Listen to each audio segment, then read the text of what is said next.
Γεια σας, αγαπητοί φίλοι του διαδικτύου.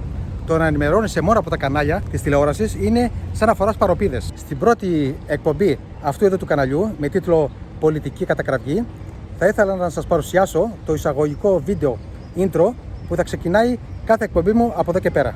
Συνειδητοποιώντας ότι από το 2012 υπάρχει στη χώρα μας ένα δημοσιογραφικό κενό, το οποίο κρύβει από τους Έλληνες πολίτες τον τεράστιο πλούτο του έθνους των Ελλήνων, δημιουργείται αυτό εδώ το κανάλι για να καλύψει αυτό ακριβώς το κενό.